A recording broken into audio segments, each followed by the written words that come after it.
ஒரு ஊர்ல அன்யா தாரான்னு அக்கா தங்கச்சிங்க இருந்தாங்க. அக்கா பேர் அன்யா, தங்கச்சி பேர் தாரா. ஒரு நாள் அவங்களோட அம்மா அப்பா சர்ப்ரைஸா பெயிண்ட் பிரஷ் கொடுத்து அவங்க கிளே ரூம்ல ஒரு சின்ன வால பெயிண்ட் அடிக்க சொன்னாங்க. தாராக்கு ஒரே குஷி. நம்ம பூக்களும் பட்டாம்பூச்சிக வரையலாம்னு கத்தனா. வேணாம், ஸ்டார்ஸ் பிளானட்ஸோ வரையலாம். நான் மூத்தவ, நான் சொல்றத நீ கேளுன்னு அன்யா சொன்னா. தாரா முகம் சொல்லுச்சா, இது நியாயமே இல்ல. நானும் என் ஐடியாஸ பெயிண்ட் பண்ணணும். அவ்வளவுதான், ரெண்டு பேரும் சண்டை போட ஆரம்பிச்சாங்க. கத்தி பிரஷ்ஷை பிடுங்கி யோசிக்காம பெயிண்ட் பாக்ஸ இழுத்தாங்க.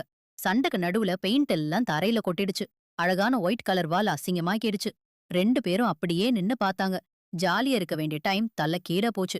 சத்தம் கேட்டு அவங்க அம்மா உள்ள வந்தாங்க. என்னாச்சு? தாராவும் அன்யாவும் வருத்தம் கலந்த பயத்தோட தலைய குனிஞ்சாங்க. நாங்க சண்டை போட்டு எல்லாத்தையும் நாசமாக்கிட்டோம்.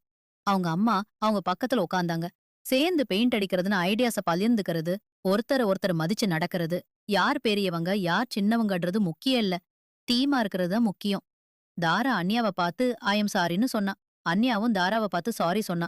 வாங்க கிளீன் பண்ணிட்டு சேர்ந்து பெயிண்ட் அடிங்கன்னு அம்மா சொன்னாங்க.